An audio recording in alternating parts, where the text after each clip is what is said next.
President Javier Milei swept to power in 2023, promising a package of painful austerity to fix Argentina's broken economy. It was a refreshingly honest approach from a politician.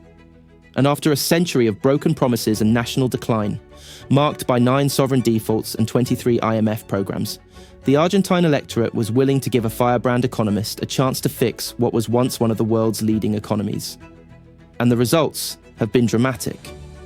In just a few months, Milei eliminated the fiscal deficit and brought inflation under control, an extraordinary achievement in itself. But even more remarkably, he managed to grow the economy while cutting government spending by nearly 10% of GDP. In this video, we explore how such an incredible turnaround was brought about, 6 reasons why the economy grew rather than shrank, and the 2 structural shifts that could help Argentina break free from the failed populist policies of the past. To begin, let's look at government spending. When Milei took office at the end of 2023, Argentina's economy was once again in freefall. The government was running a large deficit, around 5% of GDP, financed largely by printing money. Yet within just 1 quarter, Milei did the impossible. He eliminated the entire fiscal deficit. By March 2024, Argentina was running a small quarterly financial surplus, its first in over a decade. It marked one of the fastest and deepest fiscal reversals in modern Argentine history, and it happened in just 3 months, far faster than Greece's brutal austerity drive during the Eurozone crisis, which took about 4 years to convert a primary deficit into a slight surplus. As promised, he achieved this by taking his metaphorical chainsaw to spending. Ministries were shut down, dozens of government agencies were closed, departments vanished, thousands of public sector jobs were slashed, large infrastructure projects were frozen, hiring was halted, and public sector wages were allowed to shrink in real terms. And with triple-digit inflation, those wages shrank very rapidly. Freezing pension increases saved another 1% of GDP. But the biggest savings came from subsidies. For decades, Argentines had paid artificially low prices for electricity, fuel, and transport, with the state picking up the tab. Milei ended that. He raised prices, cut back energy and transport subsidies, and forced consumers to pay something closer to the real cost of services. Something remarkable also happened to inflation within 3 months of Milei taking office. In December 2023, annual inflation was nearing 300%. The peso was collapsing, and the monetary system was on the brink of total breakdown. But within a single quarter, monthly inflation halved to 12.5%. And by June 2025, it had dropped to just 1.6%. This represented an annual rate of below 40%, still high by global standards, but another extraordinary turnaround. So, how did he do it? Well, Milei took control of monetary policy in a way no Argentine president had dared to in decades. In his first weeks in office, Milei severed Treasury's lifeline from the central bank. He ended monetary financing of the deficit completely. From that moment on, the central bank issued no new pesos to cover government shortfalls. For years, Argentina had used its central bank as an overdraft facility that it never repaid, printing pesos to cover deficits, bail out state companies, and fund populist programs. That printing press had become the engine of inflation, so Milei turned it off. He also targeted Argentina's distorted exchange rate system. Under previous governments, there weren't just 1 or 2 official exchange rates, there were more than a dozen. One for agricultural exporters, another for film distributors. Even one informally dubbed the Coldplay dollar, used for international concerts. Every exception provided an opportunity for corruption, arbitrage, and distortion. Milei dismantled most of that mess and imposed a crawling peg, allowing the peso to depreciate at a controlled pace, initially around 2% per month. But amazingly, at the same time as all this brutal austerity and monetary discipline, Milei was able to generate growth. That's not what the economic models predicted. You don't take 10% of spending out of the economy and expect GDP to rise. You would typically expect it to drop by at least 10%. So how on earth did the economy grow? First, the agricultural sector delivered a much-needed boost. After years of drought, Argentina recorded a bumper harvest. Exports of soybeans, corn, and wheat surged, bringing in foreign currency, easing the trade deficit, and driving growth in rural areas. At the same time, Energy exports began to rise, with output from the Vaca Muerta shale fields ramping up. As global commodity prices remained relatively strong, Argentina increased shipments of oil and natural gas to neighboring countries and beyond.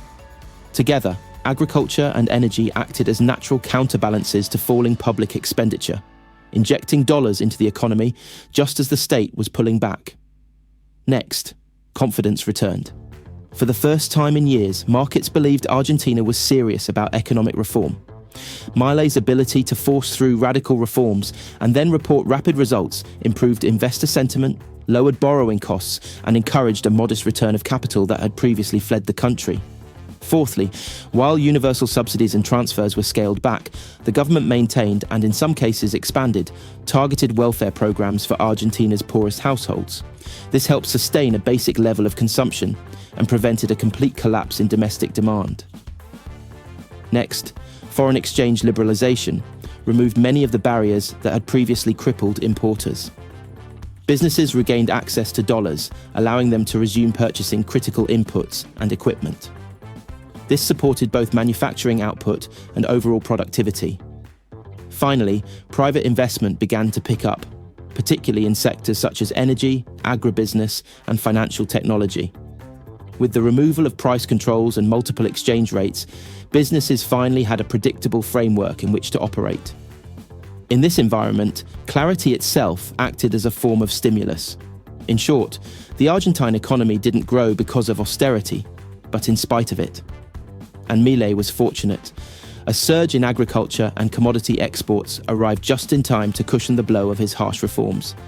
That's not a criticism.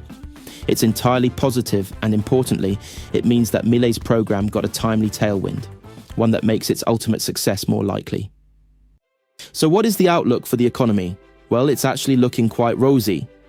Argentina's economy is projected to grow by about 5.5% in 2025, according to both the IMF and World Bank, and it's expected to continue at 4 or 5% in 2026 and 27.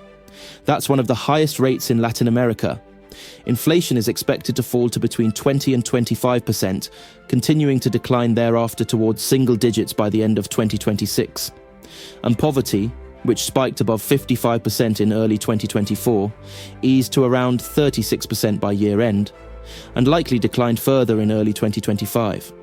That's key, because either due to luck or good judgment, Milei seems to have good political instincts. When universal handouts were scaled back, crucially, Milei didn't dismantle social support altogether. He preserved, and in some cases expanded, targeted welfare programs for the poorest Argentines. It was a strategic trade-off, slashing wasteful spending while cushioning the most vulnerable. That approach helped him avoid mass unrest. And when resistance flared over sensitive issues like pensions or education, Milei backed down, seeming to know how far he could push things without pushing people over the edge. That's even more important now. With midterm elections, a pivot point is approaching. Despite his radical reforms, Javier Milei has had to proceed cautiously. His party holds only a handful of seats in Congress, limiting his ability to convert bold plans into lasting legislation. While he's already reshaping the economy, Milei's ambitions go far beyond stabilization.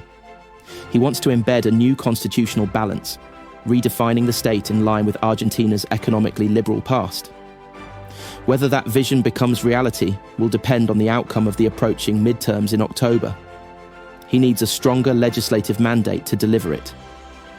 For now, political realities have forced restraint.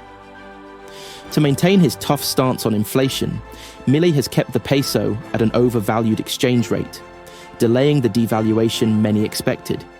A weaker currency would push prices up in the short term, undermining the perception of success, even if the move made long-term economic sense. But after October, all bets are off. If Milei performs well in the midterms and gains allies in Congress, he may finally have the political cover to do what markets have already priced in: a sharp, one-off devaluation. Done with the right timing and messaging, the move could be extremely beneficial and give President Milei a very timely boost. A weaker peso would make exports more profitable, agriculture more competitive, and tourism more attractive. It would help domestic industry by making imports less affordable, boost rural economies, improve the trade balance, and allow the central bank to build reserves, reducing its reliance on the IMF. With greater control of parliament, Milei could also begin turning his broader vision into law, moving beyond presidential decrees and emergency measures. This could be the turning point in Argentina's story, a shift from doom loop to virtuous circle. If Milei passes the midterm test and gains the ability to legislate key reforms, something remarkable might happen. Investors who have been circling cautiously could finally move in. Stalled projects in lithium, gas, agriculture, and infrastructure could get the green light.